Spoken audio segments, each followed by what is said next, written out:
Hi guys, and welcome to Polyglots of the Week. It is week 3 now, and this week's theme is study habits or tips, something like that. Um, so we're going to talk this week a little bit about the ways we study as well as tips for studying, and you're going to see how each one of us sort of, do our thing. So I'm going to focus more on tips and things I recommend that you all do, or you can try to do, and we'll see what's in store. Let's go. Number 1. So something that's really important is using your language every day. This doesn't mean that you have to do a new lesson. This doesn't even mean that you have to do an exercise or do something very traditionally language learning. What I like to do and what I like to see out of my students is that you just interact with it on a daily basis. Listen to music, watch a movie, hop on YouTube, play with the language, run through some vocab cards. But honestly, some of the stuff I do is it's just listening to music because we're all busy. We don't have a lot of time.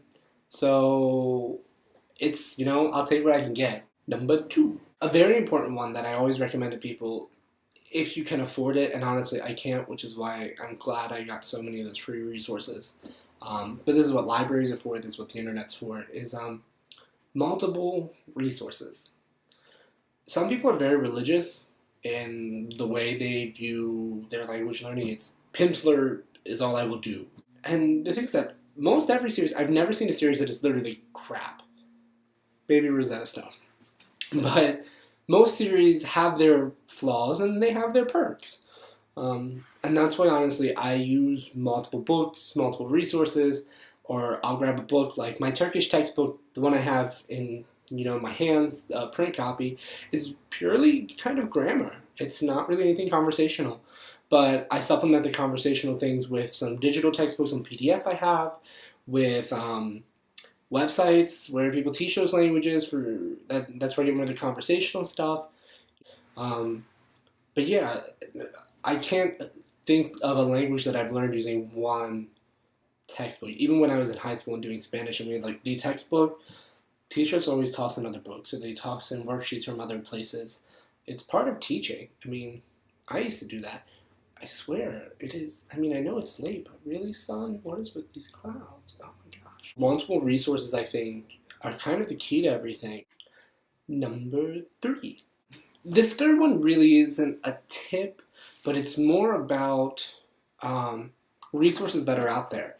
I think there are a lot of things out there that people don't realize there are that are very helpful, very useful, and very important for your language learning.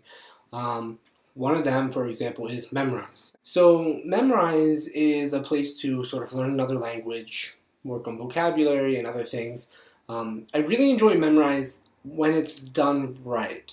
The way Memrise was designed, as far as I'm aware and as far as I've seen how it works at times, is it was very much supposed to be a course sort of thing, and not just sort of vocabulary acquisition. If you want to just study vocab, go to Quizlet. It's flashcards, but digital.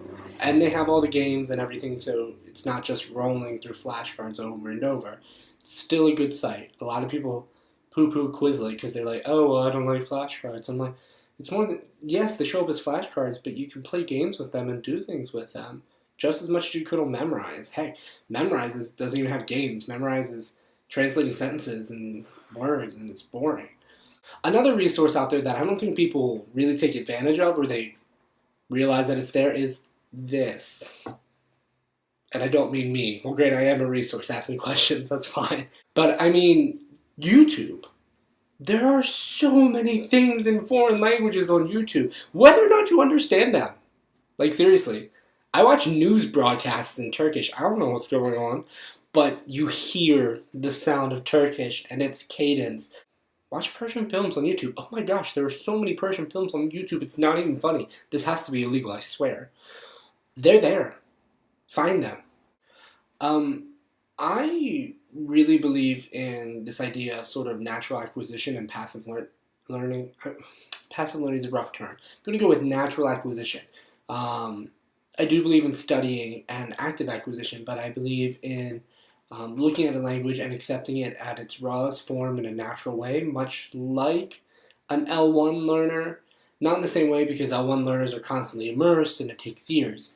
But I believe in doing things a certain way with that, as far as one-to-one correlations and not finding a middle language as a middleman. Actually, I've decided I'm going to make another video about that sort of topic and put it on my own channel. I'll put a link down below once it's done and uploaded and everything.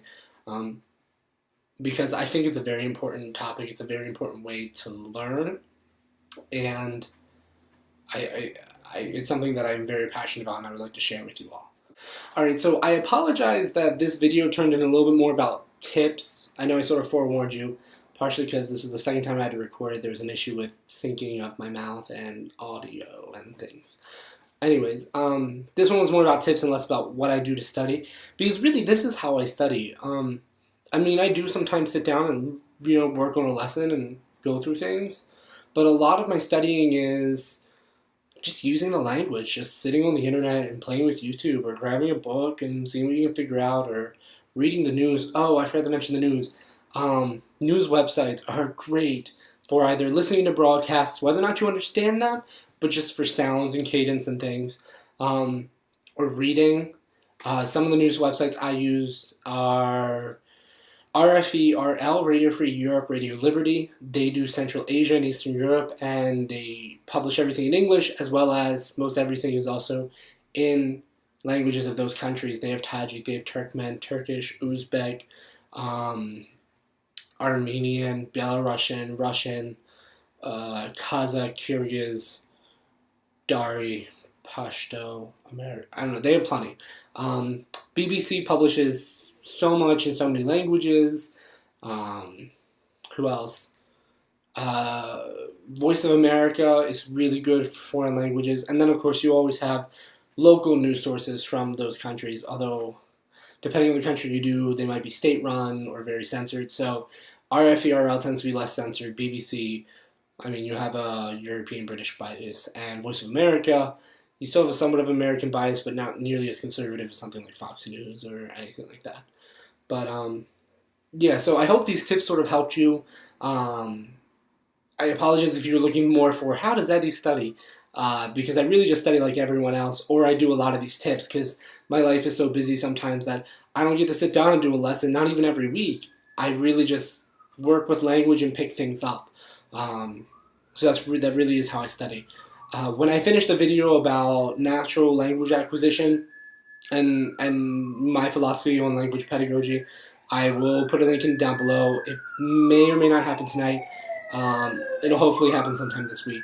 So stay tuned for that, and stay tuned for your other polyglots for the rest of the week. I'm sure they have some really good tips. They're all really smart people, and I'm excited to see how some of them study, because I have no idea how I would ever do some of the languages that some of them do. Mostly just because I find them boring. But anyways, alright, so I hope you enjoyed the video. I will see you guys next week, and for now, we shall say ciao.